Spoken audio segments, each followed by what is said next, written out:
Estoy con el doctor José Revigliono, director médico del Hospital Privado Universitario de Córdoba, y el tema, la salud mental post-pandemia. Porque uno piensa y dice, bueno, la pandemia se fue, sin embargo dejó un efecto residual tremendo. Ese es el tema. José, gracias por venir al programa, un gusto tenerte acá. Un gusto, Rubén, muchas gracias por invitarme. Bueno, a ver, ¿cómo es este tema de la salud mental post-pandemia? Bueno, la verdad es que es un tema complejo. Tuvimos la pospandemia, ¿no? Lamento que todavía tengamos que hablar de la pospandemia. Uno piensa que ya se terminó todo y bueno, la verdad es que gracias a la vacunación sí, y hemos mejorado muchísimo. Sin embargo, todas estas cuestiones, digamos, siguen estando. Y la salud mental en la gente, sobre todo en la gente joven, en los preadolescentes, en los adolescentes, ha sido de gran impacto. Para que te des una idea, nosotros básicamente antes de la pandemia teníamos consultas por la guardia de gente adolescente, aproximadamente una consulta o dos consultas mensuales por intentos de suicidio. No suicidio, sino intentos de suicidio, las consultas, por supuesto. ¿Por el COVID? No, prepandemia. Ah. En la pospandemia, esas consultas comenzaron a intensificarse, cada vez mayor cantidad, hasta que hemos tenido hasta una consulta a dos consultas diarias versus mensuales que teníamos antes, posterior a la pandemia, con pacientes, por supuesto, adolescentes, personas adolescentes, que esta privacidad de la libertad que ha tenido el ser humano y en los jóvenes que por ahí estaban en momentos en el tiempo del colegio secundario, a punto de recibirse, que se han perdido un montón de eventos, por supuesto, se han perdido un montón de cuestiones sociales, y ha afectado mucho en ese rango etario de la sociedad. Y hoy, bueno, lo estamos viviendo también en la gente entre los 30 y los 40 años también. Es una edad, digamos, que también ha afectado. Mucha gente en la que no ha podido salir a trabajar y ha tenido que confinarse a su casa. Bueno, ha afectado mucho en la salud mental, tanto, digamos, en síntomas depresivos como en síntomas de ansiedad, el cual hoy, bueno, por suerte, los tratamos, por supuesto. Tenemos un gran equipo de salud mental en la institución, por suerte, que acompaña a todos estos pacientes y que obviamente han necesitado tratamiento y que actualmente lo pueden estar. Claro. Ahora, si uno mira los tiempos, digamos, supongamos que la pandemia arrancó oficialmente en la Argentina en marzo del 2020, por poner una fecha. El 20 de marzo, muy bien. El 20 de marzo del 2020. Justo también arrancó un nuevo gobierno. Veníamos de un gobierno con equivocaciones y entramos en un gobierno con mayor cantidad de equivocaciones. La pregunta es, ¿también la crisis económica que sufre el país puede haber influido en esos intentos de asesinato? Porque hay que recordarse, hace 25 años Japón tuvo que enfrentar ese problema sin pandemia, porque las exigencias a la sociedad eran tan fuertes, tan rígidas, que mucha gente terminaba en el suicidio. Exacto. Sobre todo en la juventud. ¿Puede haber una influencia de la crisis económica o no? Sí, yo creo que sí.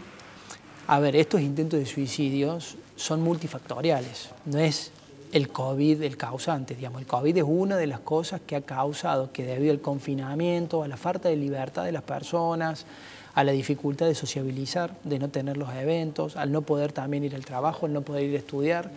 Además, sumado a eso, crisis económica. Entonces, todos estos factores favorecen, por supuesto, a que el ser humano se pueda deprimir, puede generar, digamos, estos síntomas, digamos, de alteración de su salud mental. No siempre solamente es depresión, se puede definir, digamos, de varios aspectos dentro de lo que implica varias patologías dentro de la salud mental.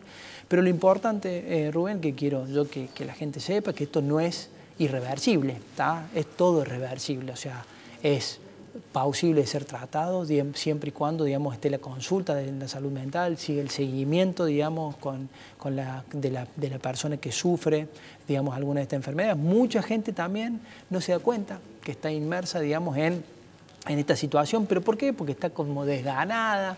Viste que muchas veces uno dice, si me siento desganada, y bueno, pueden ser algunos síntomas de este tipo. Entonces siempre la consulta es importante para poder prevenir, para poder tratar, y además tengamos en cuenta que si alguien tiene que empezar a tomar algún tipo de medicación, viste que siempre Yo tengo un montón de pacientes que dicen, no, doctor, yo medicación no quiero, no estoy loco, no. Y no tiene, no tiene nada que ver, porque la salud mental puede ser que uno necesite, digamos, una ayuda durante unos meses para poder salir, vamos a decir, de ese pozo, y después que uno sale de ese pozo, poder suspender perfectamente la medicación. Claro. ¿Viste la eterna discusión que hay si el cerebro o el corazón, cuál de los dos es el órgano más importante?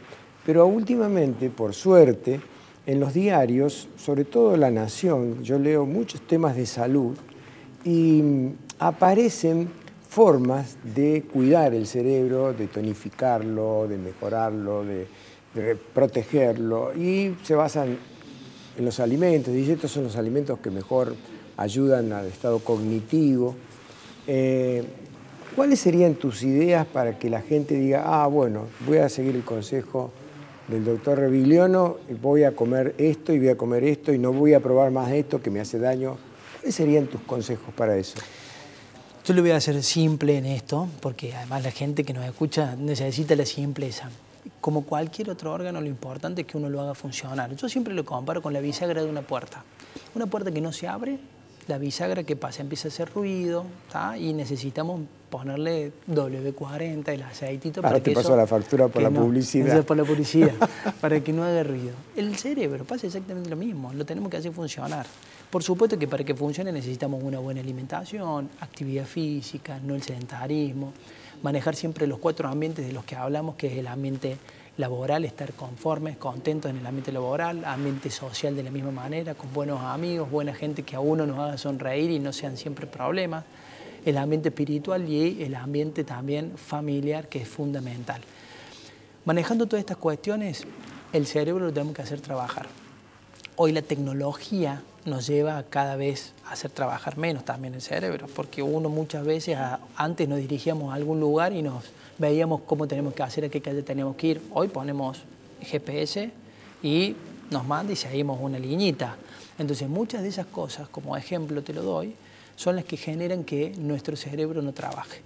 Cuando hacemos que el cerebro no trabaje, no lo estimulamos, ¿tá? Eso favorece a que, digamos, el órgano se vaya atrofiando. Entonces lo que necesitamos hacer es alimentar el cerebro ¿de qué? De darle conocimiento, de hacer que trabaje. Muy bien. Ahí me avisan que nos quedan 2 minutos. Muy bien. Por lo tanto, te invito a que hagas una conclusión general del tema salud mental post-pandemia para que quien te está viendo y escuchando la tenga clara y no se equivoque más.